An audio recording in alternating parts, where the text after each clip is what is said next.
Good morning, everybody. Welcome to the first day of our talks program, and we begin with conversations on clay. We are doing conversations on clay in partnership with J Studio, in collaboration with J Studio, and our education partners for Art Fair PH Talks, the Ateneo Art Gallery, Museum Foundation of the Philippines, and the Embassy of Spain in the Philippines. Before we begin, just a few reminders and guidelines. To ensure the smooth transmission of the talk or demo, the audio function will be limited to the moderator and speakers. We encourage you to type your questions in the Q&A box, and I will read it out loud after the end of the talk. And please raise your hand with the raise hand icon if you want to ask your questions live. So again, good morning. I'm Tricky Lopa, one of the co-founders of Art Fair Philippines, and we welcome you to Conversations on Clay, Segment 1. Putting together this whole, all these three sessions on pottery is Mr. Pablo Capati III. It was in late 1989 in Kobe, Japan, when Pablo K. Capati III first learned pottery, taking up ceramics at 13 years old. This interest remained as he went on to pursue higher learning in USC, where he took a course in alternative firing techniques in 1996. In 2000, he resurrected this interest initially as a hobby and finally established his studio in San Jose, Batangas in 2003. So I'd like to welcome Pablo Capati. Hello, Pablo. Hi, good morning, Tricky. Good morning. Yeah, good morning. Thanks a lot for doing this. I will turn it over to you.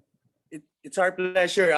First of all, I want to thank G Studio and Art Fair Philippines for giving us the opportunity to be able to share our passion. Lately, I think everybody noticed that there's a current boom in pottery, not only in the Philippines, but internationally, as people learn more about the craft of playing with clay. So today, what we're gonna present is conversations on clay, as Tricky said, and there will be a 3-segment series of film clips. Today, segment 1, we'll be talking about basic pottery, which will be covered by Ms. Jezzel and Mr. Marco Rosario. Tomorrow, on the 26th, we will be covering concepts on clay, which will be covered by Krista Nogueras and Ella Mendoza. And the last and final segment is Potter's Life, which will be very, very lucky to have Mr. John Perijan and Mr. Joey De Castro as our speakers and video clips.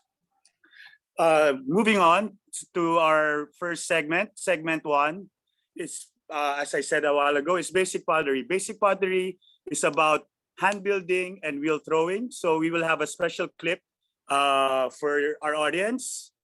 Doing the first hand throwing is Miss Jezzel. Jezzel studied and finished her studies in University of the Philippines. She was a cum laude graduate. After she graduated, she was able to move to Kaneyama Pottery for a 3-year residency, in which she was able to learn basic pottery and mass production ceramics. After that, she moved back to the Philippines and was able to lecture in the University of the Philippines, sharing her knowledge from those 3 years of practice. Currently, she is a full-time potter, and she's starting to exhibit locally and also has exhibit internationally. Our next sensei is Marco Rosario. Marco also graduated from the University of the Philippines.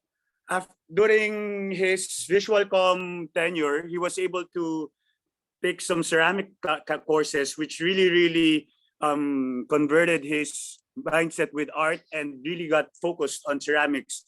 When he graduated, he helped with the UP Fine Arts Studio, after which he also went to Kaneyama Pottery in Aomori, Japan.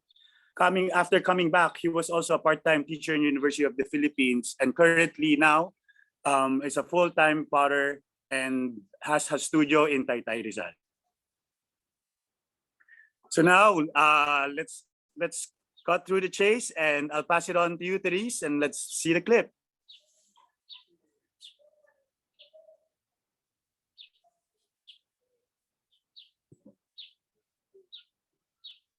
Therese? You for representing us in Art Fair Philippines.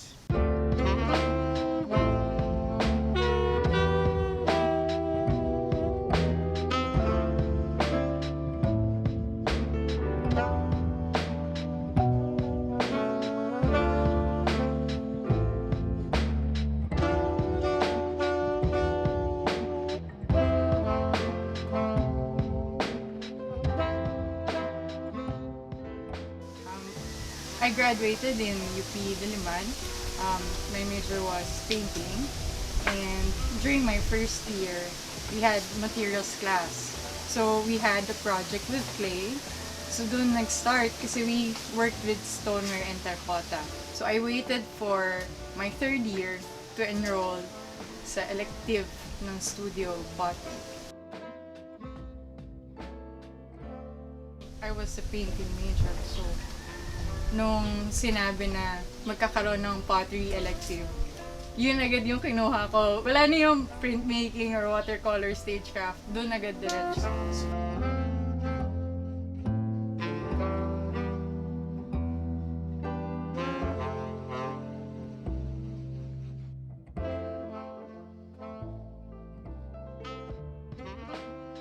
3 years even, to be confident nung time na pumunta ng Japan.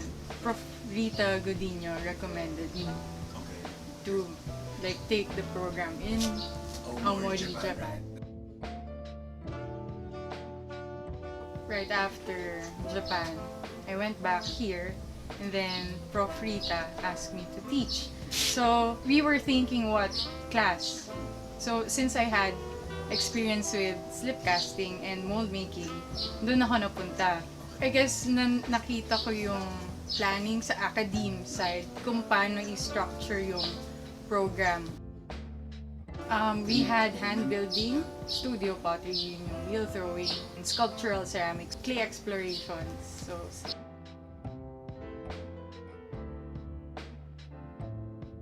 since Japan and then teaching, nakatulong din yun. I've decided on, let's say, forms that I wanted to make. And then, ngayon, full-time studio potter nga. So I had more time to explore, blends ng clay, gano'n. I had more time.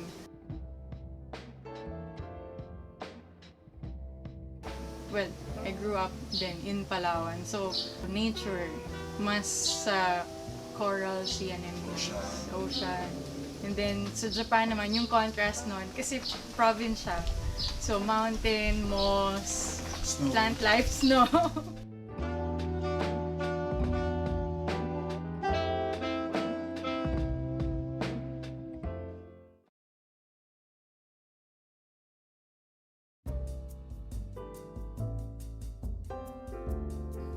For hand building and wheel throwing, we must start with kneading our clay.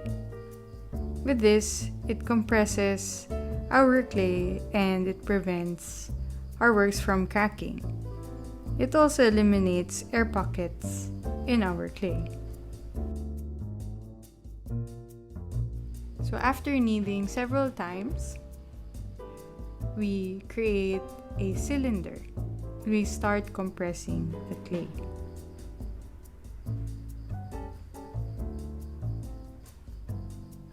After preparing your clay, we start with the most basic hand building technique, which is pinching. So we get a lump of clay and we turn it into a ball.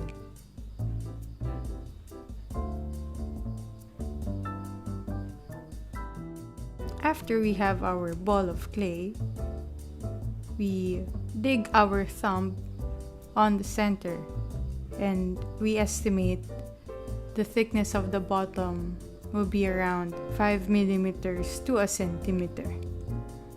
So we gradually pinch the walls of our ball of clay to widen the diameter.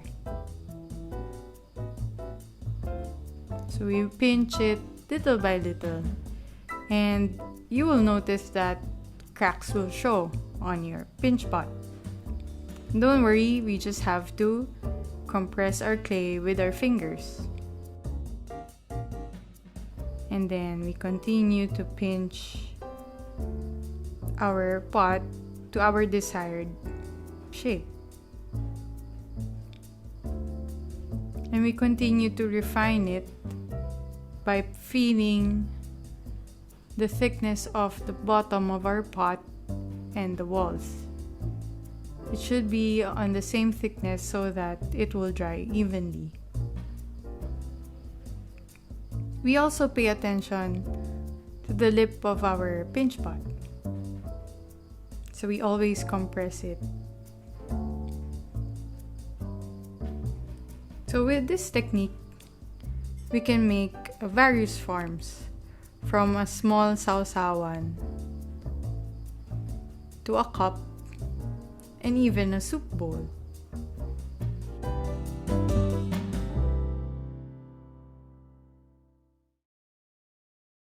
So the second technique in hand building is coiling.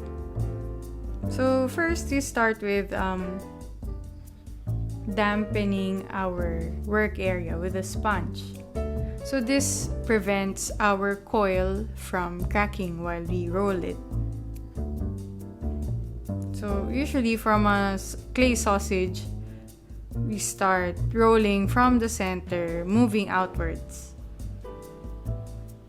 So the motion or the pressure is on the fingers, moving outwards.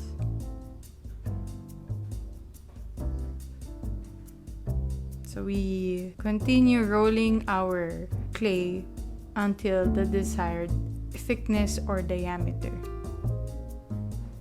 With this technique, we can add height to our pinch cup. So first, we scratch the areas where we will join our coil. We put our slurry, so that when we attach our coil, they will bind together.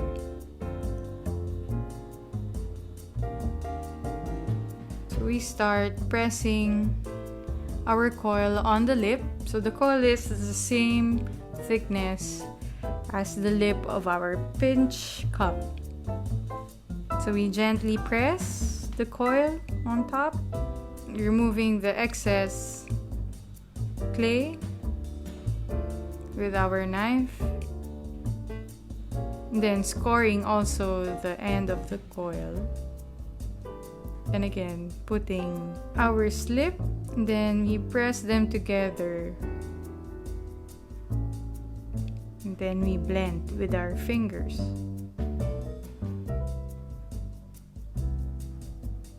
And if you want your cup to be taller, you can add more coil. So this is also the same thickness as the coil earlier. So you can also decrease or increase the diameter with coiling. And after your desired height, now you can blend your coils to your pinch cup with your fingers.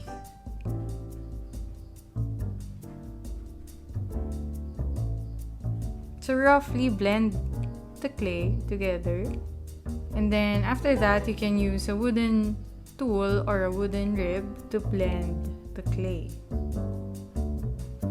So after blending the outside, we start blending the inside of our pinch cup and coil.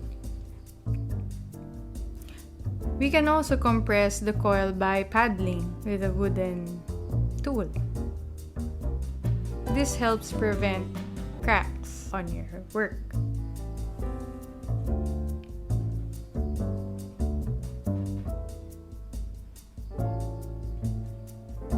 And finally, we refine the form by using a metal rib. So this also helps compress the clay together.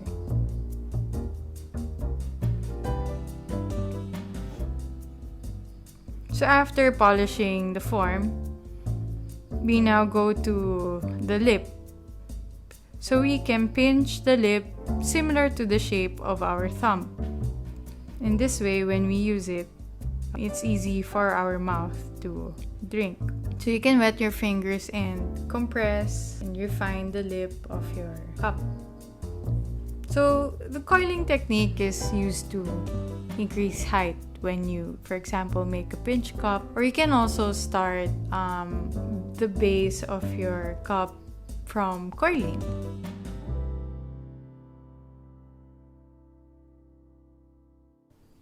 The third technique in hand building is slab making. First, after you knead your clay, we flatten it by slamming it on our table, or we can use both of our hands like pizza dough. So after the desired thickness, maybe double your desired thickness, we shape our clay into a rectangle. So we continue to shape our clay.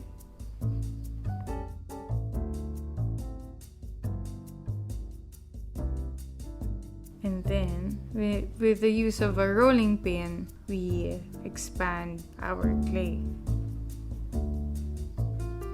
You can also use a canvas cloth underneath your table so that you can easily remove your clay when you flip it over. So apply even pressure from center upwards and then center downwards. After rolling your clay, you need to compress your clay with a metal rib or a silicone rib. With this method, we can check if there are air pockets inside our slab, and then we can pop it during this process. So we do this front and back just to make sure we eliminated all the air pockets inside. Compression is very important with this technique. After you compress your clay, now you can cut your slab to your desired shape. In this case, we will make a cylinder. So we remove the excess clay, and then we cut the side with a knife. So we'll save the other part for the base. Then we gently hold the slab and we form it to a cylinder. So you can use a template for this one.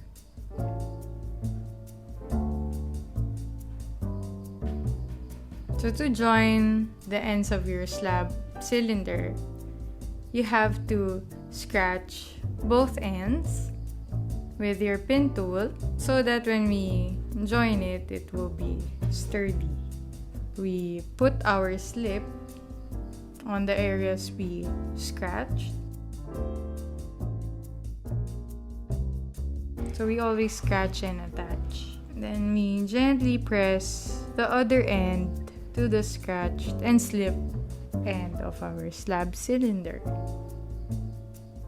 For the base, we place our slab cylinder on top, then we trace the circumference, then we cut. Again, we have to score the bottom of our cylinder to make sure they stick together. You can use your pin tool or another scoring tool. Like at home, you can make a toothpick scoring tool. And then the base that we cut out, we also score or scratch. Again, we added our slip to the base and we gently press our cylinder to the bottom. Then we compress the bottom clay to the cylinder to make sure that they stick together. With this method, we are also compressing the bottom of our cylinder. After blending and compressing, we flip our slab cylinder upside down and we compress the bottom part to prevent cracks from forming. So we also soften the edges of the cylinder so that it won't chip easily. So with hand building, you can combine these three basic techniques to form any shapes that you want. When you master all, it's easier to play with it. So have fun and try hand building.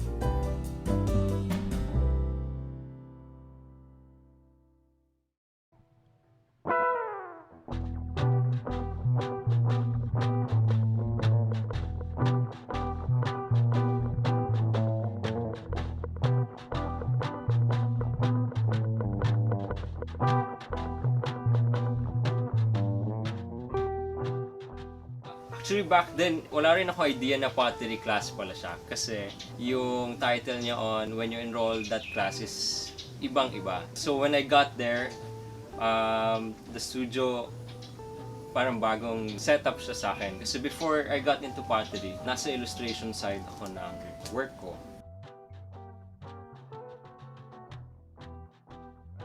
Very new yung environment sa akin, very fresh. Very timely na during that time kasi I got burned out from illustration. So I really want to do something else. And then I enrolled in 2 classes, the Ma'am Rita's hand building class and Sir To's wheel throwing class. When was this? 2014, I think. Yeah.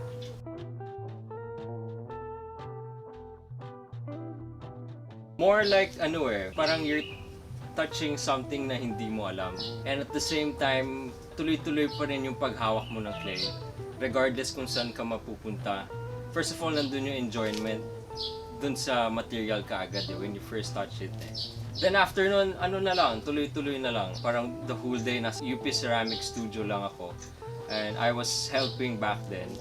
I was a volunteer actually for almost 2 years before they adopted me to teach for the extension program. And then from there, tuloy-tuloy na like you meet a lot of people and they became your friends. Hindi lang students actually, so pati professors kasama namin, we do pottery together. And then we also have those celebrations with other potters locally and internationally.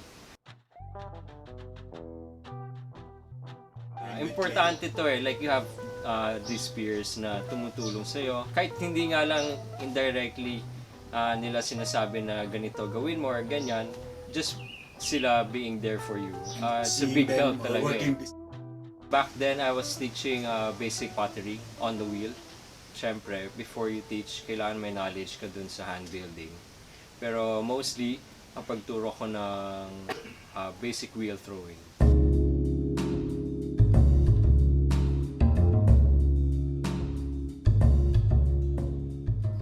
So after kneading the clay, you have to make a ball of clay. Be sure to well compress your ball of clay. Then you slam into the center of the wheel. So the first step in wheel throwing is centering. So we center the clay using enough water. So we gently pull it up.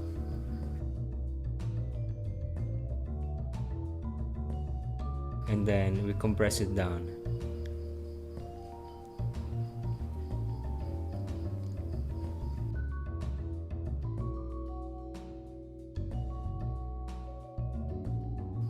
Use the slip. Slip is clay and water on your hands and bore a hole. This is a step similar to the basic pinching technique. So bore a hole inside the clay on the wheel.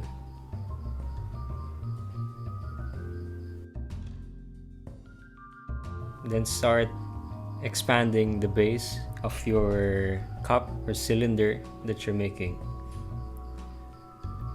Using the slip, compress the bottom of your pot using your thumb from center going to the side of the pot.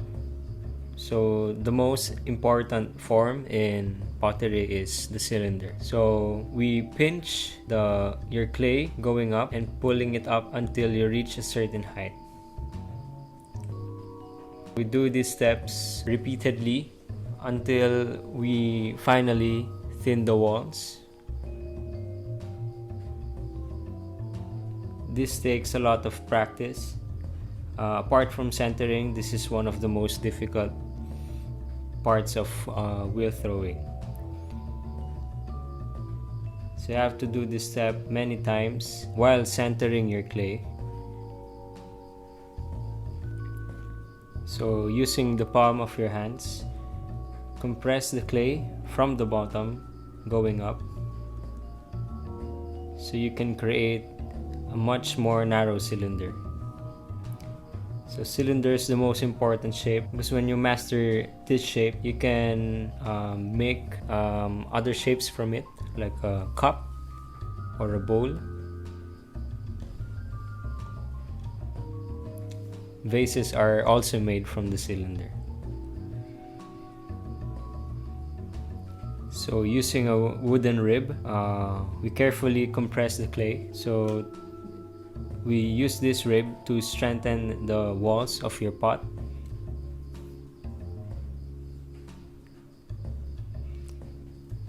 And using a deer leather, we compress the lip to make a nice, evenly shaped and not sharp lip, especially for cups and bowls. Using a wooden knife, we wet trim the base of your cup. So we remove the excess clay, and we use a toggle wire to cut off your work from the wheel. Remove the excess clay from your hands, and you can use a towel to dry your hands before you pick up your pieces from the wheel. So after you master the cylinder making part, it is much more easier to make other works. So you shape your bowl from the inside. You push your hand going outside with the shape of the bowl on your mind. You use a curve-shaped wooden rib inside your bowl so you can achieve that nice smooth surface inside your bowl. Using a leather, compress the rim so you have a nice, even, not sharp lip for your bowl. Again, using a wooden knife, trim off that excess clay on the base and use the toggle wire to cut off your bowl from the wheel.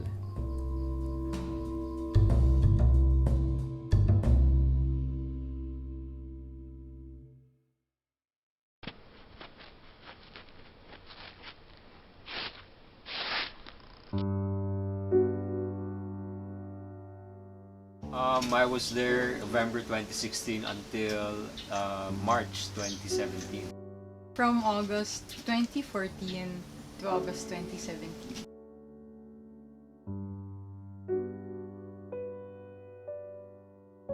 It's an 8 to 5 job. And then especially during our stay doon, yung studio is, yung paligid niya is rice field. So, wala kang ibang halos mapuntahan. Apple farm. Actually, paggising mo, pagbaba mo ng studio, talagang puro ceramics and pottery lang makikita mo. Yung kitchen mo, dadaanan mo is the Studio slip casting itself, studio. And then, kung magbabanyo ka, dadaanan mo, studio pa rin. So, ano yon? Parang you wake up, it's all ceramics. You sleep, it's all ceramics. We have to watch every time para matuto kami. So during our stay, parang all day, very attentive ka dun sa nangyayari sa studio. Hindi lang naman yung works mo yung na-handle mo. You're handling works of other people. Sure. And these are potters' experience are like 20 years or more pa eh.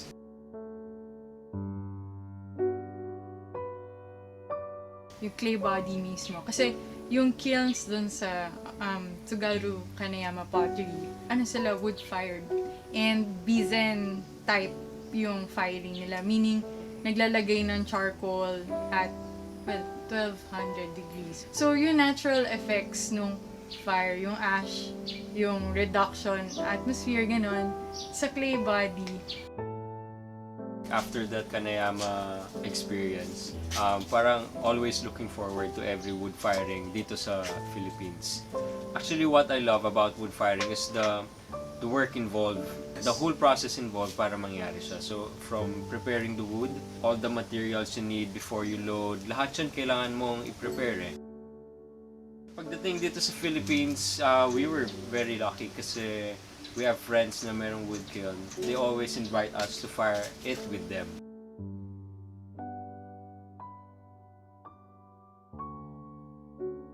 After 3 years, nagkaroon ulit ng chance or opportunity to fire Big wood kiln. Yes. the big wood kiln, the Anagama kiln. So during that time kasi, yung assistant ng Petty John, si Kuya Sammy, had to leave because Kasi meron inoperahan siya siya sa mata. eye surgery. So we have to assist them, the Petty Johns, on making the clay.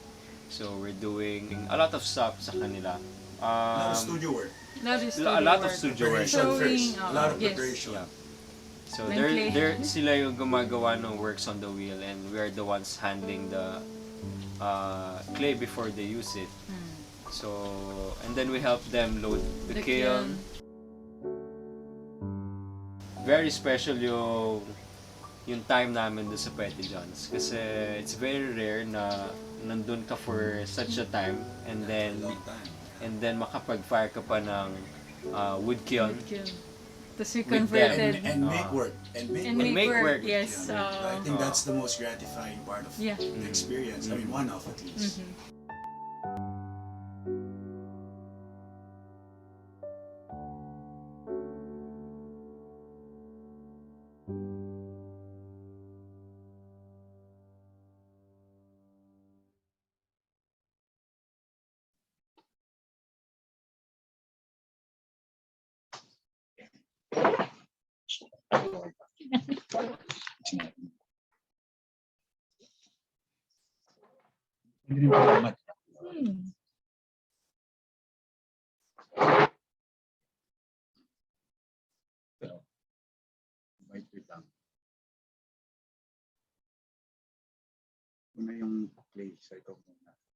Hi there, all three of you.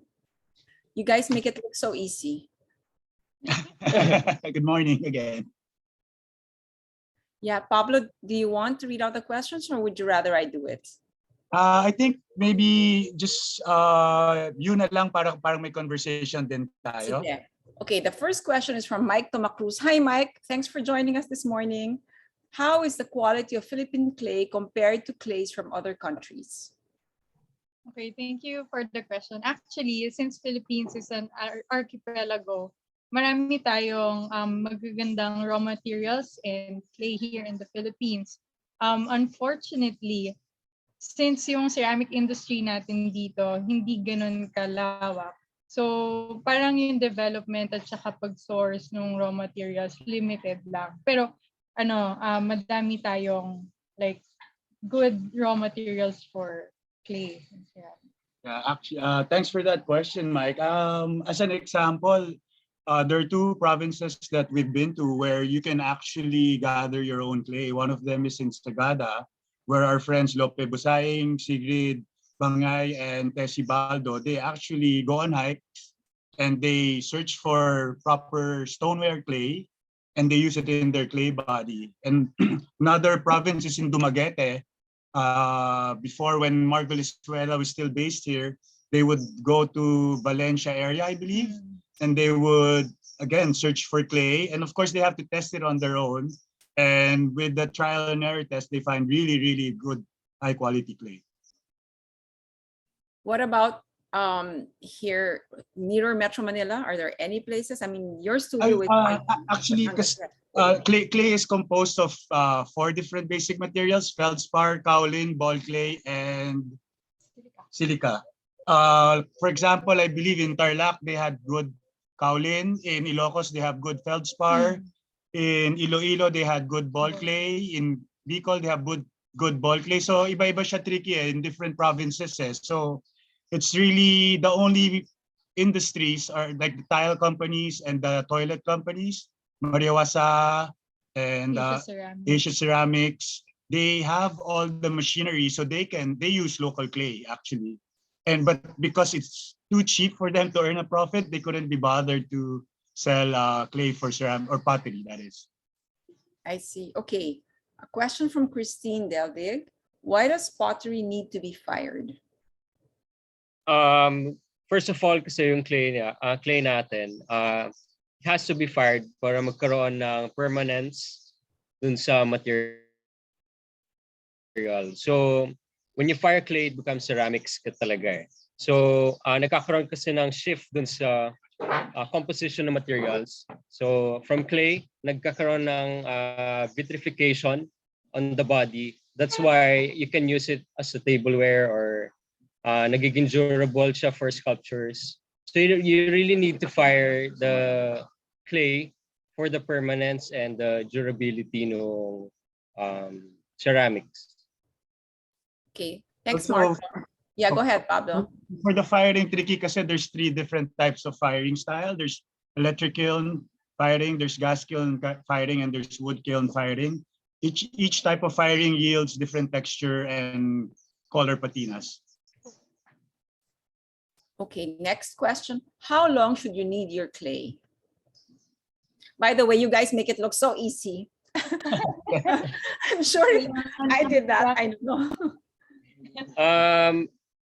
When you start learning kasi, especially when you're trying to learn from different studios, of course, they have different clay softness, hardness.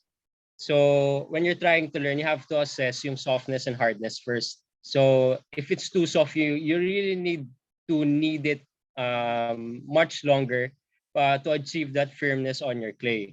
Kasi you cannot use that very soft clay for your works. Otherwise, it will collapse or you cannot choose it very well talaga. So for hardness naman, then you have to soften it. So sometimes when you have a hard clay, you have to introduce water by spraying your clay. So it really depends. Pero over time, when you have that experience talaga, when you have that firmness on your clay, when you know your clay very well na, it's easy to assess if you needed it very well or kung kailangan mo pa i-need it. Pablo, you have anything to add? There's different, as you learn pottery, you will realize there's different stages where clay can be manipulated. On the potter's wheel, you want your clay on the softer side because it's very difficult because the wheel is spinning. And if it's too hard, it's impossible to center it, as you saw in the video. And with regards to hand building naman, opposite, you want it a little firmer because the goal of hand building is for sculpture and building up. So the structure or the foundation is going to be hard enough for you to be able to build it up and create the form that you want. And you'll only really learn this through practice and experience. And kanya-kanya rin, some people like to throw with a little harder clay, some people like to throw with softer clay. So in a way, it's really through experience that will make you realize how soft or how hard you want your clay body.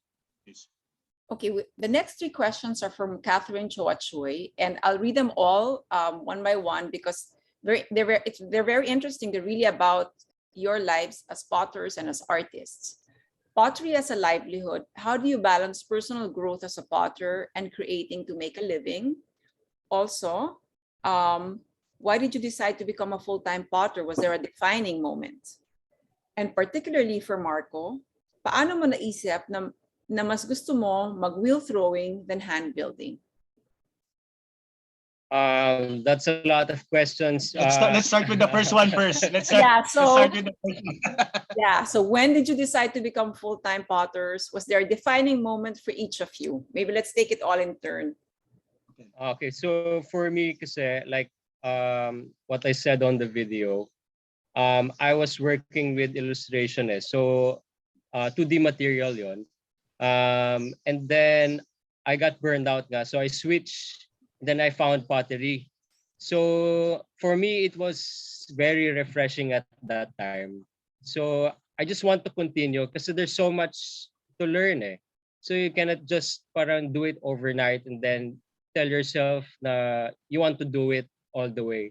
So for me, yung parang fulfilling part doon is you always learn and then you keep on going until you understand yung buong process yung pottery making. And cycle siya. So tuloy-tuloy lang until yun na nga naging professional siya until now.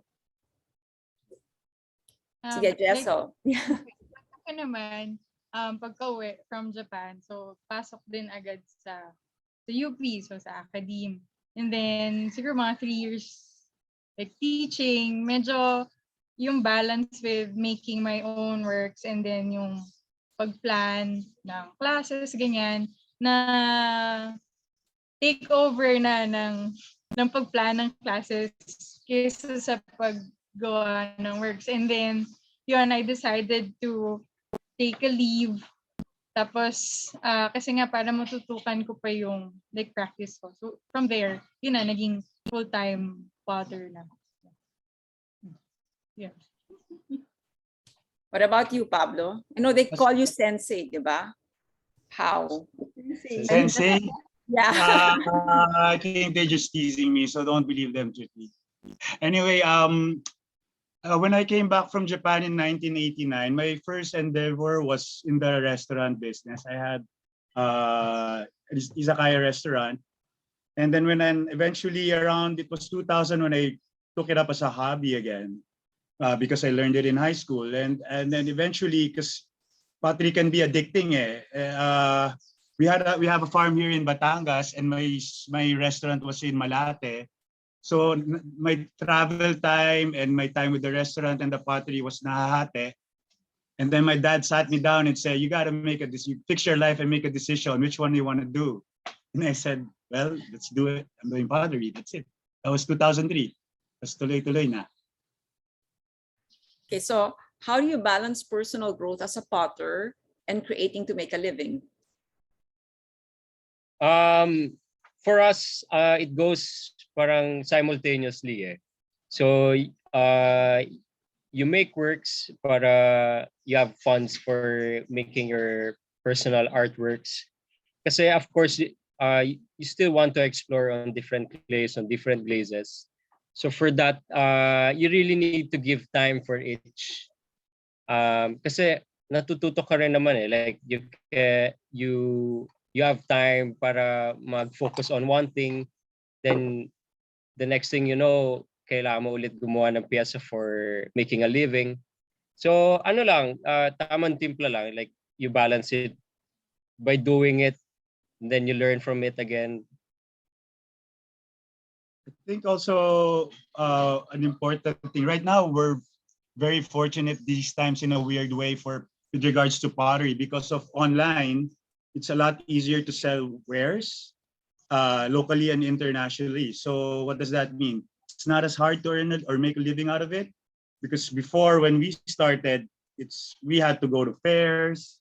There was no online, and we had art in the park was actually one of our main income generating activities. Because even back then in like what 2006, 2007, art wasn't so hot in the Philippines, and especially pottery pa. I mean, you'd go to shows before, any show, any artist, you would never go to a sold out show before. Now, with regards to coming back to pottery, even just Instagram, and you'd see people posting and all their works are sold out. And then going back to the discipline, I think this is why we wanted to do this basic video. By doing the basics again and again and again in repetition, you won't realize it, but you do get better, and your works get bigger, more detailed. So it's like a marathon. You can't really just do it overnight. You got to keep training again and again. Even if I stop for a month, I feel awkward on the wheel. I gotta get back at it again slowly, and then you feel like you gain the confidence, and then parang you'll feel happy na ulit. Nakaka-stress pa rin hanggang ngayon. How about you, Jezzel? Well, I guess with personal growth, like parang with like own works, very critical. So kailangan palaging like practice. Tapos syempre with yun sa pagbenta naman, Like may certain qualities ako na gusto kong, i-present sa mga tao and i-share with kung sino man gagamit ng wares ko na they can like enjoy yung personal touch, yung care. So makikita doon. Kaya parang yun nga, hand in hand silang dalawa na hindi yung pwedeng mas kailangan sa sales lang. Tapos yung personal growth, napapabayaan na. Kasi magre-reflect yon sa trabaho. So yun, kaya ganun ka-importante na lang yung growth.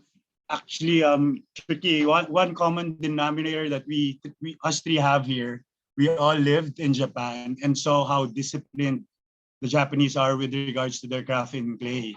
And one thing that I want to point out that's a little painful, that bahala na mentality of ours doesn't work in pottery. Kasi talaga, it's a 1 to 10 process. You can't skip a number. No, You gotta, walang shortcut. there's no shortcut, because if you do a shortcut and you fire wares, you'll know where you cheated on, and you wasted all the time and effort, and then realize sana ginawa ko na lang ng maayos. So from the very beginning, just gotta go through the whole process. Lots of patience. Anna and Mark are here from Adelaide. Actually, I think you've already answered Anna's question, but I'll just read it because it's nice to hear from Anna. You both have incredible technical skills, which requires a great deal of discipline and practice. How do you balance the technical demands of your work, which requires repetition and routine, with the creative demands, which at times require you to experiment and take risks? Are these opposing or complementary forces? Hi, Anna. Hi, Mark. We miss you. See you soon. Sorry for that. But thanks for that question. Actually, that's a very good question, because the mindset of wheel throwing and hand building, it's like two different disciplines to a certain extent. I guess I'd like to think wheel throwing is a little more technical, because in a way you're stuck on the wheel and it just goes around and around and around. So it's formulated to create symmetry. But the art of it all is, how can you break that symmetry on a spinning wheel and be able to create a piece? Kasi it's so delicate. A small jerk can make everything collapse. With regards to hand building naman, parang it's wild, because any shape you want. And you can work on a piece for 1 month, 6 months, maybe a year, if you know how to take care of it. And then yun na nga, that's another thing with pottery. You have to learn when to stop. And then going back to how do you put both together, it's very, very difficult. It's two different mindsets. And like when I do my wheel throwing, I really just sit on the wheel and finish the wheel. And then when I do wheel throwing, parang I do functional, traditional wares. Hand building, more of sculptural wares. So talagang two different, I separate them. But sometimes I use the wheel lang if I need to create simple biomorphic forms and add it on and do hand building on it. Ganun din. Same. And I think complementary siya with the technical side of wheel throwing. Parang na-force ka yung discipline, and then like yung repetition. Then you can apply it also to hand building and then play with it. Like if you know the basics, then you can alter your forms easier if you know the basics. So yun. For me, it's very important for us really to give time on training once in a while pa rin. Because when you don't sharpen that technical aspect of ceramics, again, we're gonna fire your clay. We're gonna fire our works on the kiln. So if we cheat nga on that side, it will come out later. It may explode. So on the creative side naman, sometimes when you get bored on doing repetitive work, so when you're a full-time potter, you have that time din talaga to explore on hand building, on mixing hand building and the wheel throwing. So when you have that knowledge on hand building and wheel throwing, then kasi you have that freedom to mix them together. Let's go back to the previous question, Marco, to you. Paano mo napila yung wheel throwing versus hand building? I think that was a question previously. Kathy, I think that was Kathy. Yes. For me kasi I was ano to rin talaga addicted ako sa wheel when I was starting. Like I spent every day on the UP Ceramic Studio just on the wheel and helping out the studio. So hindi ako masyado nagdedwell sa hand building noon. Pero when I became a full-time potter, dun ko na-experience yung importance ng hand building. So right now, I'm doing hand building and wheel throwing. But I guess it boils down to kung saan mo na-enjoy or what process you enjoy the most. And then don't set yourself at that position lang. So be open pa rin on other possibilities that you might dwell on hand building or you might dwell on the wheel throwing if you're a hand builder. Tricky, actually, it's interesting that Anna asked that question. I'll throw it back to her. Just for example, in terms of growth, because of Boxplot project, one that Anna and Mark spearhead, they're based in Australia. They were able to sponsor Jezzel and myself to do residencies outside of the Philippines. And by doing this, you see so many, it opens your windows. You realize there's so much to learn from pottery. And then also at the same time, you can gauge your skills or your knowledge. And in a way, it's good because then you get confidence because you realize na if you really make tutok with the basics, then you're pretty safe all over the world because it doesn't get any more complicated than that. Then you just try to create your style and then you just learn fighting techniques. Eventually, ano na lang yun like equipment, availability of raw materials, and how you're gonna put it all together.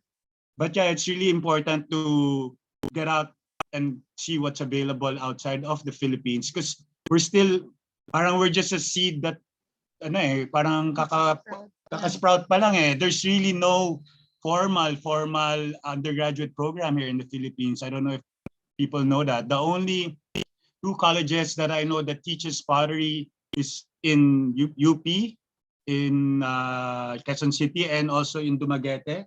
Foundation University. I think those are the only two pottery, and then there's technical ceramic engineering in Ilocos and Adamson.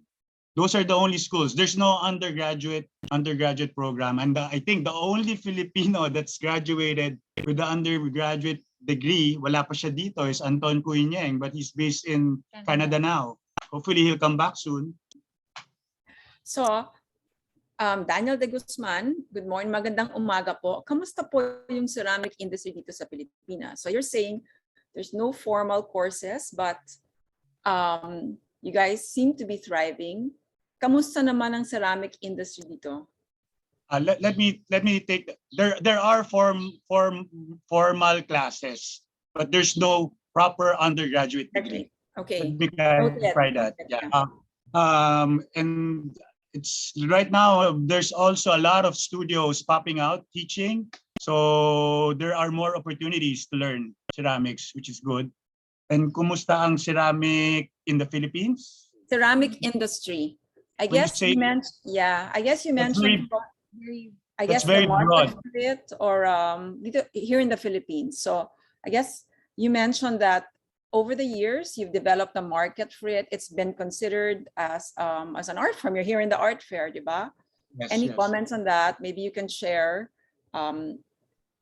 what it's like commercially.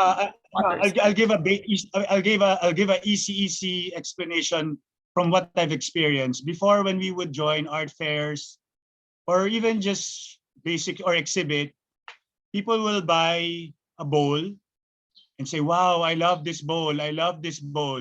I'm buying it so I can put it in my tocador and display it.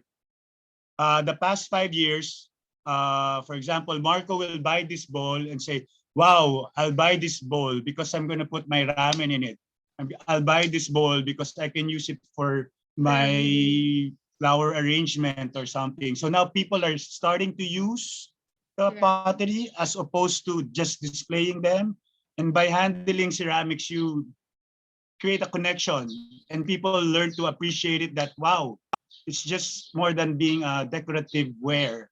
You could use it every day and it puts value into it and they get attached to it and realize now, oh, it's not that expensive after all because I get to use it every day.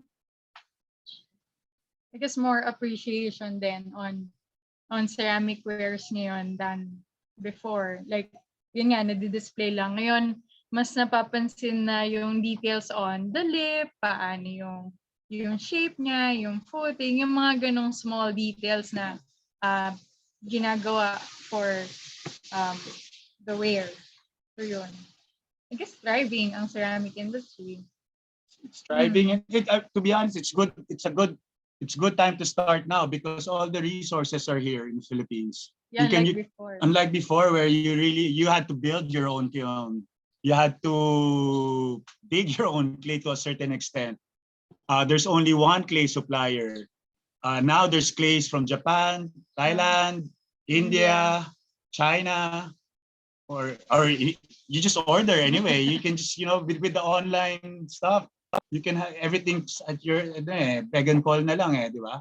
So much easier. Equipment's available. People are importing and selling. There are local engineers making kilns, gas kilns, electric kilns, and there are wood kilns now. Kuya Lope Busayan just fired his wood kiln recently. It's been on standby for the past 10 years. So it's really a good time. There's a lot of opportunity. It's it's really up to you what you want to do with it and how far you want to go with it. Okay, sige, now technical questions. Does clay or soil require processing before you can, where did it go? Does clay or soil require processing before you can use it for pottery? If so, what is the process like? Okay, for clarification, clay and soil is a different thing. Kasi soil doesn't have that plasticity. So soil, marami po siyang impurities eh. While clay, so kasi ako, I dig my own clay from the termite mound. So it's a terracotta clay I mix with the commercial clay. So with the processing kasi, you have to sieve it to extract those impurities because you don't want those impurities when you fire your works. Otherwise, your works will explode. There are 3 different types of clay kasi. There's porcelain, there's stoneware, and there's terracotta. So they have different firing temperatures that require them para ma-vitrify yung state nila. So vitrification is the hardening of clay, turning it into ceramics.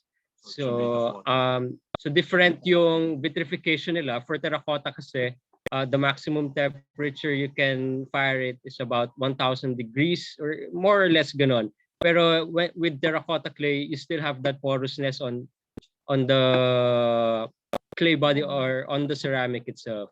So stoneware is much more higher. You fire it from different firing temperature from 1,200 to 1,280 degrees Celsius. And then porcelain, much more higher. So 1,300 plus. So depending na lang sa recipe. Sometimes kasi you get that commercial clay where you can fire a porcelain on a lower temperature. Pero this is very technical. So what we are saying is maraming clay available, pero you really have to know what you can do with it. Kasi otherwise masisira yung trabaho niya. Okay, another question on technique naman from Rachel Dueñas. I tried wheel throwing. I was forming the clay. It becomes out of balance and I can't build on the height.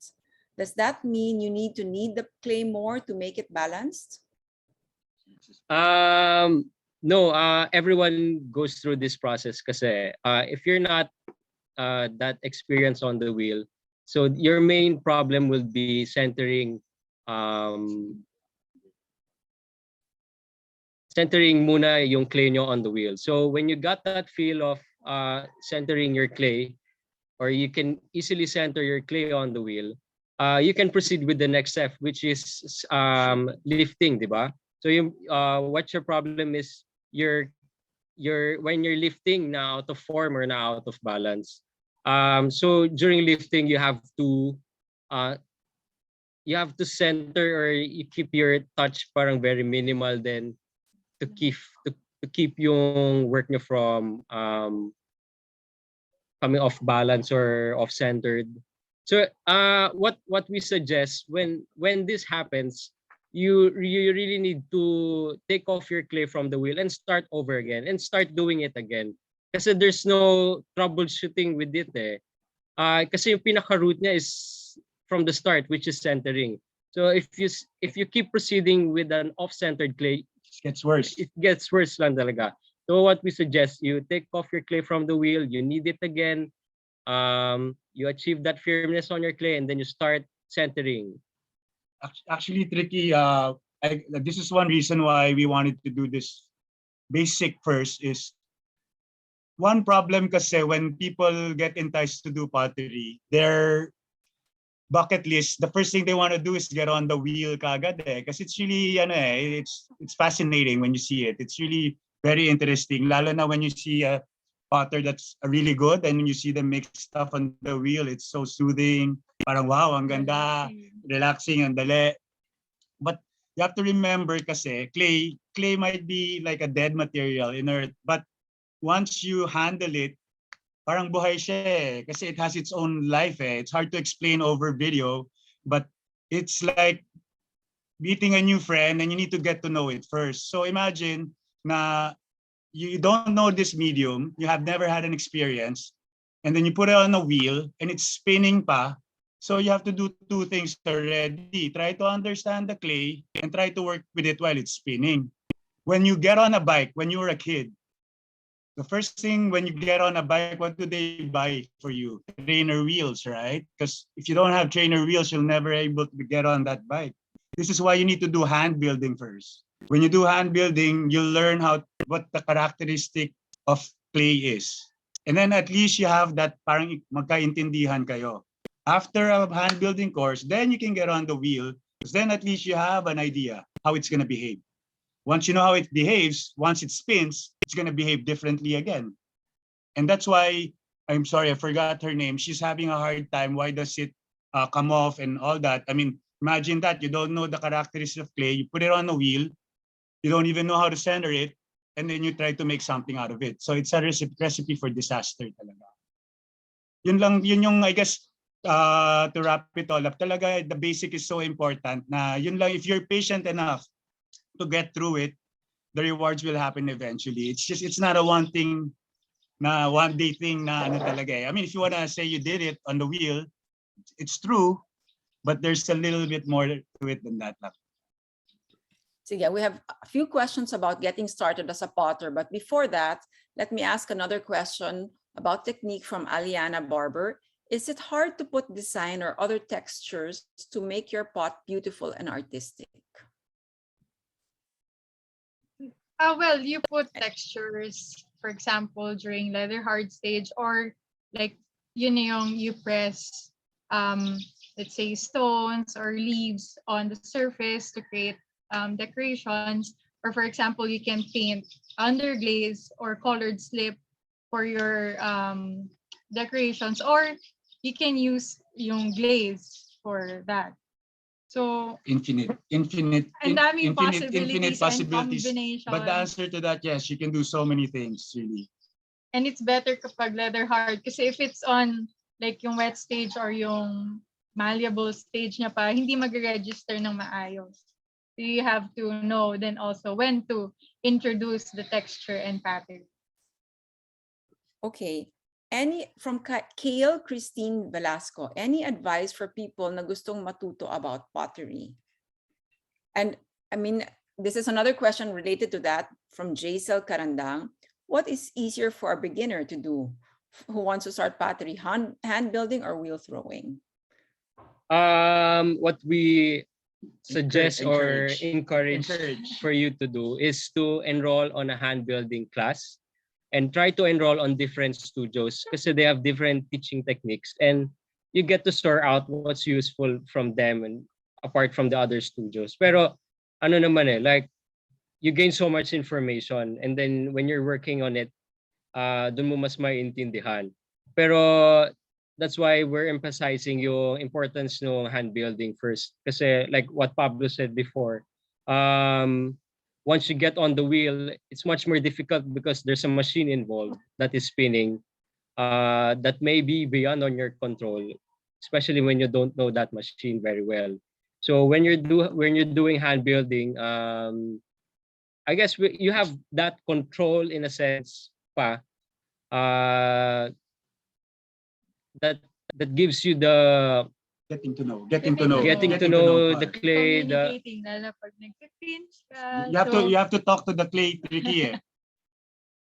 Para ano, there's a conversation in your mind kasi it has this certain characteristics and you realize na if you manipulate it a certain way, it's not gonna work, and there's a certain way that you should do it. And this only happens through studying and going through practice. So, but yeah, that's why it's so beautiful nga eh. The techniques are so basic. You might as well focus on learning those first than trying to make something without going through a proper class. Okay, a question from an anonymous attendee. Do you deal with burnout when working as a ceramic artist? If yes, how do you deal with burnout? Take a break. Sometimes you just leave clay. You don't. You don't touch it. Yeah, you don't touch it. I mean, we're not gonna lie. You do get burnt out. I mean, lalo na, like if you have to do like hundreds of dinnerwares, that's a little bit tiring. Plates. Imagine the wheel spinning every day, and you're looking at that wheel every day. So. Pero for us, kasi like, yun nga, we all have that experience in working in Japan or having that experience working with other studios. So for us, we are trained to make like 100 cups or 200 cups. So when you get that discipline, then kasi sometimes yung burnout, it's just in the back of your mind. Eh. So you take a little rest, and then later on, ma-realize mo, you want to touch that clay again. You're gonna miss. You're gonna miss it a lot. You're gonna miss it a lot again. Or you're getting like heebie-jeebies. Okay, sige. Well, Kathy, again, the same question, whether to start with wheel throwing or hand building. So we answered that already. Now, another question from Christine Beth Del Dig. Why pottery? Please answer that, all of you. Why pottery? Anybody want to start? It's fun. It's fulfilling, yun lang yan. It makes me feel like a kid all the time. Daming possibilities and combinations. I mean, lifelong learning siya. It's super challenging all the time. And you have to be very disciplined and patient. So parang it's interesting in that perspective. Ironic in a sense. Kahit mahirap, pero pottery pa rin yun. Because like sometimes you open a whole kiln load, you work for 2 weeks, and not one piece is nice, and there's a deadline, and you need the money to pay the bills, and then you just like cry, and then you say, okay, I have to do it again. Okay. From Grace Guillermo, if I'm interested to train in pottery, where should I go? Do you offer trainees in your workshop? There's maybe in Marcos, all the studios right now. Like the three of us right now, we teach in Pottery Sessions, which is located in Poblacion, Makati. So if you're near that place, you can enroll on their classes. Pero there's a lot of pottery studios right now that offers classes. One is in QC, Tahanan Pottery. By Rita Godinho. She's the director of ceramics from UP Fine Arts. Our professor in handbuilding, my professor in UP. Very seasoned ceramic artist also. So Tahanan Pottery in QC. There are some new studios. I believe there's Kibo Studio, there's Wabi Sabi Studio, there's Boomy and Ash, and there's some online classes. I think if you go on IG, they pop up. There's so many now, Tricky. It's really quite interesting, and we can only say na you have to try it. Kasi as a teacher, lalo na before when I taught a lot, each student iba-iba yung way to learn eh. So you couldn't say which school is the best school. It's really more of which is the best student kasi depends on how stubborn you are you're gonna try to understand this other stubborn medium. So kanya-kanya talaga. But yeah, there's so many schools out there. Okay, so but at what level of experience can a hobbyist do a workshop for beginners? And related to that question, from Michelle Tomacruz, who says her daughter Carmen was very inspired with your video. At what age can you start learning pottery? Let's start with the age. My yaya has a 2-year-old baby and she's fiddling with clay. Naturally, Naturally, they like to play. so they'll any kid will play with clay automatically because there's this thing. There's the left side of the brain and the right side of the brain. The left side is the logical side. When we're kids, we don't have any logic, so it's only our right side of the brain naturally works. So when you give a kid piece of clay, automatic may gagawin sila. They're even gonna tell a story about what they've created without any hesitation, unless very rarely they don't want to touch the medium. Very, very rarely. It does happen. What was the other question? Sorry. The level of experience that a hobbyist needs to attend the beginner's workshop. Or was it? It was like no. Was it? It was when can the hobbyist? When does a hobbyist know that they're okay to teach? Parang yun na tayo, di ba? No. At what level of experience can a hobbyist do workshop for beginners? Oh yes, maybe that's the question. Sorry. Tama, di ba? That's very very difficult because most important is ask yourself: are you confident enough in what you're gonna teach? Do you know what you're teaching? Can you make what's in your mind and relate it to clay? Kasi yun na nga eh, we're gonna make a bowl. If you're teaching a bowl lang na hand building, I'd say maybe if you take 4 or 5 courses and you say you're gonna teach a bowl, then okay, then maybe it's okay. But then that bowl, you have to remember that bowl needs to be fired, needs to be glazed. Do you have the equipment? Do you know how to operate the equipment? If these students ask you those questions, can you answer those questions? So that's a very broad generalized question kasi ang daming factors na kailangan sagutin. And like I said, if you want to teach, then ask yourself, are you ready to teach? Are you confident enough to teach? Yeah. Do you think you can impart that certain knowledge and share it to other people so you're not misinforming them? I think that's what's critical. Okay, another question from an anonymous attendee. I am really interested with pottery. However, I find it quite hard to consistently work on pieces since I don't have any access to a kiln. Can you recommend an affordable place that can offer kiln firing or any alternatives to kiln?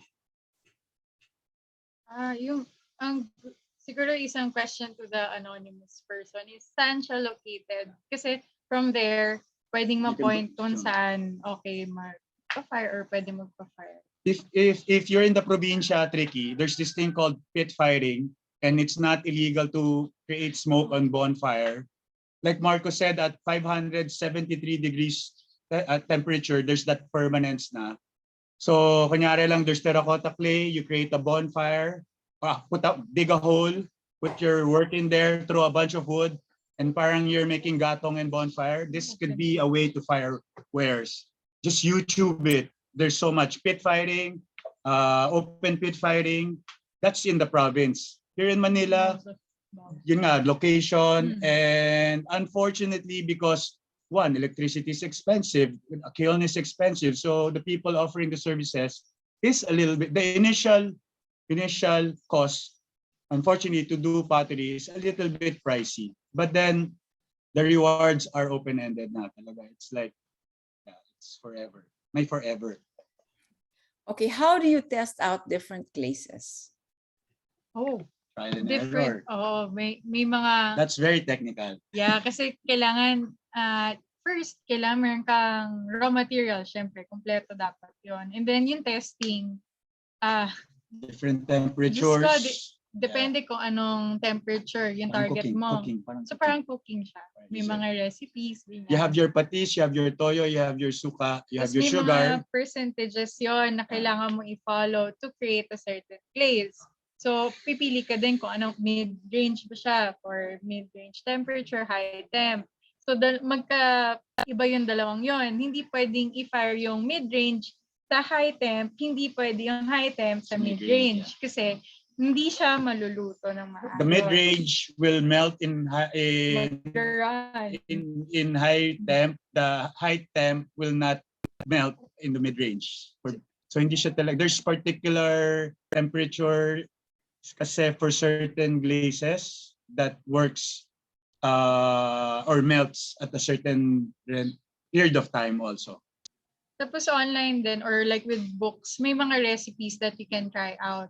So yun lang, syempre yung availability nga nung raw materials. So parang get yung recipes na madaling i-source yung raw materials. Kasi pag may mga certain material na hindi available sa atin, so kailangan pa siya pabili abroad, gano'n. So yun. Sige, one more question. Go ahead, Jezzel. Hindi, okay lang po. I mean, with glaze testing, usually every firing, meron kang isisingit kasi kapag nagpa-fire ng kiln every time, iba yung loading, iba yung atmosphere, so iba yung effect ng glaze. Well, merong base or standard, pero minsan nagbabago-bago siya. So, endless testing with glazes. Yeah, there's a lot. It's like saying for cobalt, the blue. If you go to Japan, there's 1,000 different cobalt blues, and that's just a blue. So Ibang shade. So it's really how particular you're gonna go about it, Chicky. It's really, it can get very technical. Sige, another technical question before we go back to questions about you guys as artists. I am partially paranoid that the clay water I use will clog my drain. Can you just throw the water you use for pottery and the drain in the drain, or do you do anything differently to dispose of the water? I don't want to clog our drains. You cannot throw it. You don't throw it on your kitchen sink. It will definitely clog. Okay. So what we suggest for you to do is have different buckets for rinsing your bowl of clay, for rinsing your tools, and then eventually it will settle. So that's one way of reclaiming your clay. So don't throw your used water for wheel throwing, kasi definitely there's clay pa into it. So you're just wasting your material if you throw it away. So what we suggest, have different buckets for cleaning, for throwing your slurry. Slurry is mixture of clay and water. That's one way of sorting your clay and water. It's like tricky. It's like so if you have this bucket with clay and water, parang oil and water yan eh. So when you have that bucket, you just wait overnight actually, and the clay will subside and the water will stay on top. You can throw that away, and then eventually, as time goes on, it will dry and dry and dry, and titigas at titigas, and it will become a raw material na clay ulit eh. So just think of it that way. That's how you can make sure that you're not gonna clog your pipes. Kasi talaga for sure it will clog your pipes if you put it in your kitchen. Okay, now back to questions on you guys as artists. Who are your favorite potters for inspiration? From Pablo Rosario. Eva Jezzel. I mean, yun. Lucy Ree. For me, Japanese potter Shiro Tsujimura. Okay, and how would you define your styles? Biomorphic. I like biomorphic shapes. Well, same. Biomorphic shape. I think very general, very general. I think because we deal with earth, nature is a strong part of our influence. But with regards to style, That's a good question. Ano it also changes kasi Kung nasaan environment your- ka din, your yun yung mag-enjoy. environment, mood, also what equipment's available, the kilns yield different styles but yun, based like Marco loves to work on the wheel. For me, of course, like I said, if I do my utilitarian wares, I use the wheel. But then if I do my sculptures, I'll use hand building, creating biomorphic forms based on nature's influence. Jezzel. Same, kasi with... Yeah, she's from Palawan, so you see a lot of coral effects on her wares. Oo. Okay, hello. They say po na clay has memory. May we know what does that mean? What does it mean when they say clay has memory? Until when lang po pwedeng gamitin ang excess clay for another work before need siya i-reclaim? Okay, let's first with the reclaiming part. Kapag too soft na yung clay mo and nothing comes out from it, you definitely have to let it dry and then you have to knead it again. And then, sorry, what's the first question? Clay memory. Okay, kasi, well, for me, sa experience ko on the wheel, when you're trying to make, let's say, a round shape base on the wheel, so since coming from a cylinder, and then you expand the walls to make a round shape, when it dries kasi, it tries to revert back to the original cylinder shape. So, magiging oval form siya over time kapag nagda-dry, and when you fire it, it tries to revert back to the cylinder shape.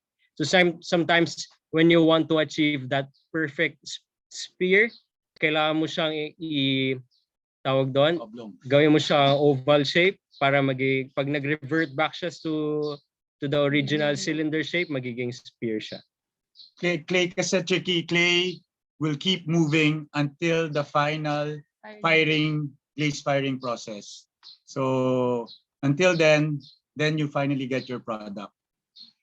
Depending on the formulation of the clay body, mga siguro 15% from original size, it will shrink, get smaller, more or less. Tapos with hand building naman, let's say with pinching, di ba, we start with a bowl.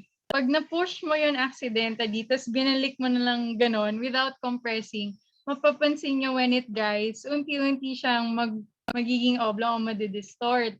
So, yung memory na yun, it comes from the particles din mismo ng clay na kinocompress natin while we make. And for example, sa slab naman, kapag hinila natin agad, so nag-curve na siyang ganon, so mariretain niya yung motion na yun. Kaya pag natutuyo yung mga plates, nagwa-warp lahat. Kaya din natin siya kinocompress horizontally, both sides, para ma-retain niya yung shape The na yun. DNA structure. Yun. So yun yung memory. Okay, magandang umaga from Antin Sambodo from Indonesia. Antin! Hi, Antin! Hello to all of you. Our friend from Indonesia. Yes, he said, love all your works. Is it easy to sell the artworks, not craft, in the Philippines? So when you do, I guess, non-functional pieces, is it easier to sell that here in the Philippines? I want to ask you that question since you're a collector. What do you think? Because you've been in the ceramic scene for the longest time. I think it's easier now compared to before. Yeah. Are you asking me in terms? Yeah, I was asking you. Okay. No, in terms of, you know what? Yes, you're right. I've become more, maybe because I'm so aware of it. I know you guys, I see it every year in Art in the Park. So what you make is art that I can use and also art that I can enjoy. So when you were talking earlier about it used to be just for display or for someone to admire in your home, I enjoy what you do both ways. But lately, it's really fulfilling that I get to use what you guys make every day. Every day. The glasses, I It's like if it's not ceramic ware from you, I don't know, I feel like my meal isn't complete. So there. Wow, thank you. Thank you for that. Thank you. No, I think to answer Antin's question also, we're very fortunate because I think we're one of the few countries that the people actually buy ceramic installations. In other countries, Australia, America, Europe, London, wherever, it's a grant-based system. So the only reason why ceramic artists can afford to create installations is because they get grants. Here, it's a risk to do installation, but because there are collectors that actually buy these installations, there are more ceramic artists that are getting into that angle, which brings me back to tomorrow. Two of them we will be talking about, Krista and Ella. So that's another exciting topic. Okay, we have a lot of questions and we're out of time, but we're extending a bit just so we can get through all these questions because we really appreciate that everybody who's joining us here today. From an anonymous attendee, when does UPCFA Ceramic Studio have their pottery sessions, or where else can we enroll? It's not that prevalent around kasi. Yung location again. Yeah, by location, like we can point you to studios kung saan kayo based. But yung UP Ceramic Studio kasi it's not yet open because of the pandemic. And I think if they open it, they have to consider yung contact tracing kasi it will be the responsibility of UP kapag may nangyari. Kaya medyo strict pa sila with when it comes to opening the ceramic studio for workshops. So yun. Okay, from Miko yes. Pataylo. Hi. Hi, Miko. Yung pala. Okay. Maiko. Okay, Maiko. Hi, makakaluto po ba ang low-fired glaze sa low-fired kiln? Hindi ba ko-collapse ang kiln? I think he's asking about terracotta. Basta don't exceed 1,000 degrees, Michael, you're going to be okay. You can use the bricks that you have there in Dumaguete. Because Dumaguete they have a lot of, actually, Dumaguete is like a clay paradise, but terracotta. So anything 1,000 and below, Michael, you're going to be okay. But if you start firing above that, it will reach temperature and your kiln will melt. Okay, another question. Clay is sourced naturally. How do we give it back to nature, or is there such a thing as clay planting seeding, like tree planting? Once you fire yung clay kasi and it turns into a ceramics, hindi na siya magiging clay kasi vitrified and permanent na yung state niya as a ceramic. Clay seeding. Clay seeding is like tricky. It's like basta yung clay, don't fire it above 572 degrees centigrade. It will turn back to its original form, and you can always use it again, and you can throw it out in your garden, and it will go back to nature. If you exceed that, it will become ceramics, and it will retain that shape forever, or turn into shards and break. But it will not turn back to its original form na nga, because yun nga yung thermal inversion rate, when clay can never go back to its original state. I guess the question is something to do with being environmentally conscious. Is there we ever going to deplete clay sources? Does that ever happen? You think? Yeah, all over the world. China, that's why in China there are a lot of studios that close down because they ran out of clay. Busado. At saka may mga raw materials na hindi na namamine. Kaya, for example, with pottery, kapag gumagawa, kailangan din na, kung alam mo na siyang reject, you have to recycle it. Hindi mo na siya ipapaabot sa final firing. Kasi hindi na siya magagamit. So at least, on your part, yung pagre-recycle mo ng works mo or yung clay, mas you less save more clay. Consume ng raw material. Ganun.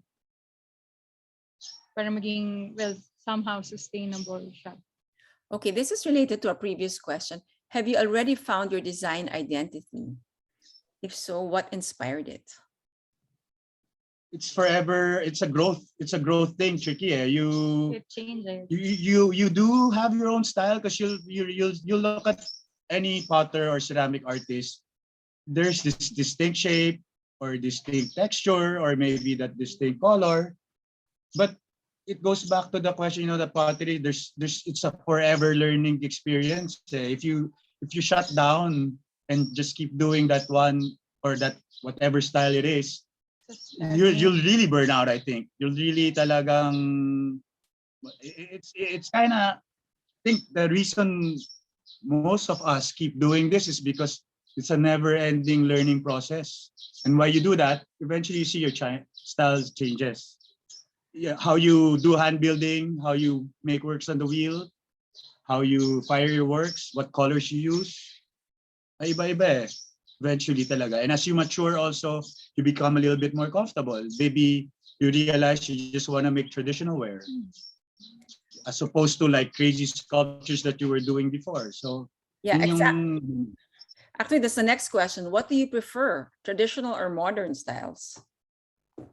traditional or modern styles. Well, what do you prefer in making pottery, traditional or modern? There's I'm- no such I'm thing as wondering modern. Traditional, actually tricky. There's no such thing as modern style. Modern style would be the technology involved in finishing the process. But pottery is based on tradition. That's why there's 4 basic techniques. You have to learn the 4 basic techniques, and then you can use modern styles, firing, Para yung materials, combination. combination to be able to create. Okay. Technical question, is it very difficult and expensive to source and process resins for glaze? I've been to a pottery studio and mentioned that they only had limited colors. I was just wondering. Thank you so much. Yung resin hindi siya ginagamit for pottery. Siguro resin for air dry clay, iba yon, or polymer. Pwede to seal it. Pero with ceramics, hindi gumagamit ng resin. Kung limited yung palette ng studio, medyo mahal kasi yung oxides that are used. Metallic mineral oxide. Mineral oxides sa mga glazes natin. And they have, the studio itself, kailangan nila i-test yon. So, kaya siguro limited din yung palette. Hindi katulad ng parang, let's say, gusto ko ng orange, na orange agad yung lalabas. So yun. Paano nyo nilalabanan na may pagka-industrial na ang pottery? How do we keep pottery alive? Salamat po. I think when you say actually that's why we call it pottery, because it's more of the breakaway from the industry. I guess it's a way for us to be able to show our style. Kasi ceramic industry and pottery is the same thing because it's the same technical or basic information. Industry, maybe be machine na yan eh. With actually hindi nga it's pottery all over the world right now is booming. It's not dying. Saka yung handmade. And then that particular handmade na, but then also it's sometimes overused. But then that's one, pottery is thriving. It's not dying. Kasi swerte na rin, hindi namin nilalabanan. I think that goes back to your confidence na lang and then your journey. You have to really like what you're doing, then the rest comes. It's not na kailangan may financial blessings ka agad eh. If you think that way, then good luck because it's gonna be a long road. Okay, may recommend ba kayong book para sa mga recipe ng mga glazes? Susan Peterson, the craft and art of clay. Tama ba? Basta Susan Peterson's the author. Just Google, she has some really good. Janet DeBoos. Yeah. Australian Potter, Janet DeBoos, Susan Peterson, those 2 are really good. John Britt din. John Britt for fountain high firing glazes. Saka may mid-range din. Okay, baka one of you can type it in the chat box so Therese can share it. So just the names of the authors. Okay. Yeah. So yeah, while you're doing that, okay, this was related to the previous question about the environmental problems of mining clay. You already answered this. As someone who makes pots for a living, what will you do about it? It's your own discipline, right? In that, I think that's what you said. Make sure that if something is rejected, you recycle it as material for a next piece rather than making it impermanent. Making it permanent, but it cannot be changed again. Opo. If pottery being expensive as a hobby, how does it mean it's not? How does it mean it's not a sustainable hobby? Ooh. In the beginning, tricky to be honest, in the beginning, yes, it can be not sustainable because it's a little pricey. Lalo na here in the Philippines kasi in other countries, the thing is they have these community area. Like in Singapore, they have these, you stay in this the apartment area and the government pays for this community center and they offer pottery. Since it's subsidized by the government, it's everybody can try. Everybody gets to try. That's the problem here for us now. Medyo mahirap talaga, medyo mahal siya magsimula kasi you have to pay for the clay, you have to pay for the studio time, you have to pay for the kiln firing. But then again, if you baliktarin mo and use this as a challenge, if you really work at it, it will pay for itself eventually. If you really practice it and you make tutok your wares, because you can put a good premium on your works. Basta makikita mo naman there's technique and style and function to it. Okay, sige, we have 5 minutes to go, so we have a few more questions pa. What do you do with dried pieces that do not turn out the way you wanted them to? Reclaim. You recycle it, you reclaim it. So you add water to them, and then you dry them on the sun or air dry lang, and then when it's starting to get firm, you start kneading it again. So you can use that clay again. Okay, please don't think now this question is silly, but can he do his wood firing in the pugon that he uses to bake his pizza? No. Kasi it's not designed. There's a particular design for wood kilns to be able to reach 1300 degrees centigrade. The wood pizza, I think maximum baka 800 degrees lang. Tricky. Baka terracotta wares pwede. Not sure, but you can try for terracotta wares because around 800 degrees centigrade you could fire terracotta. But when we're talking about stoneware and glazing, we were at least 1200 degrees centigrade kasi kailangan. Different din kasi yung brick material kapag when you're trying to reach a higher temperature. So we're not sure about dun sa pizza kiln kung anong klaseng bricks yung ginamit. So we really cannot recommend to do a high firing. Pero siguro yung terracotta, low firing. Experiment, pwede try. Basta hindi malusaw yung kiln. Hindi naman terracotta yan, sure. Okay, last 2 questions. Hi, Hemro Duran from Dumaguete. Ask ko lang, may nag-offer po ba ng apprenticeship dito sa Pilipinas? Before Petty John did actually, that was early 2000. He offered apprenticeship. I guess it goes back to the question or the answer na iba kasi it's so hard to offer an apprenticeship because then who are you to offer apprenticeship when you yourself you're learning? So parang may question na, am I ready to take on somebody? Because that's a pretty big responsibility, right? Kasi lahat ng habits mo din, mapapasa, gano'n. It's a lot of, that's a big responsibility. Baka mamaya magkasisihan pa afterwards. So it's, that's, but I know John for sure has done it and he's been very successful at it. But at the moment, I don't think anybody, I think Joey De Castro might be open to it. Okay, so let's end the Q&A how we began with Mike Tomacruz. Hi, Mike. Thanks for staying. What do you want to see pottery? How do you see it moving forward into the future? I think at the moment, it's going very well. It's just that we need to really focus a little more about misinformation. And I think this is why we want to thank Art Fair Philippines and J Studio. You're giving us a platform and the opportunity to share what we've learned in Japan. And at least people will realize that there are discipline and rules that we need to follow for it to keep growing. Otherwise, it can really fall apart because we've been, John, Bang Jaime de Guzman, Lanel, Nelfa, they've done so much in the 70s. It was growing. It was such a stagnant growth, but it was growing. Now our learning curve's like this.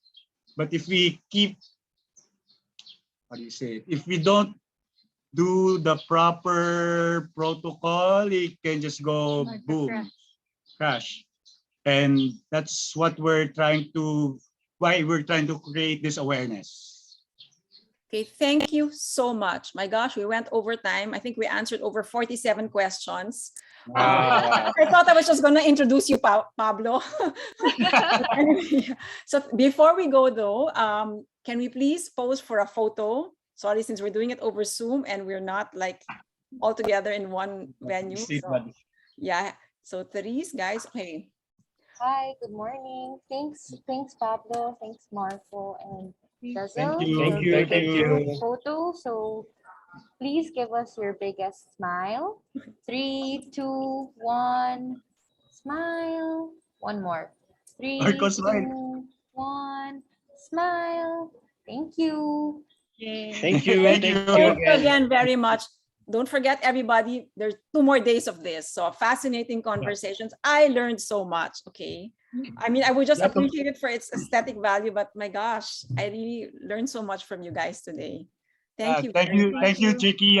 Tomorrow actually it'll be interesting kasi we talked about the basics na. Segment 2 will be talking about how 2 ceramic artists built their foundation on ceramic on basics, but then they go into installation. So medyo avant-garde naman. Another different level na naman. So it should be another interesting topic. Yeah, so we hope everybody who tuned in today will tune in again tomorrow and on Sunday. Thanks again, Thank guys. you very much, Chicky and Art Fair Philippines and J Studio. Thank you. Thank you. So thank you so much for that. Before we close, we'd just like to thank again our education partners, the Ateneo Art Gallery, Museum Foundation of the Philippines, and the Embassy of Spain in the Philippines. For today, the next scheduled talk for today is at 4 p.m., where we have Jira Dugid and Jeremy Quilliard, 2 gamers who have transformed their gaming techniques into video art or digital art. Will be listening to a recording of their conversation at 4 p.m. And we'd like to remind everybody to please visit Daily at the Fair and the Art Fair Philippines website so that you get a rundown of our talks and online events for the next few days until April 1. Thank you again. Goodbye.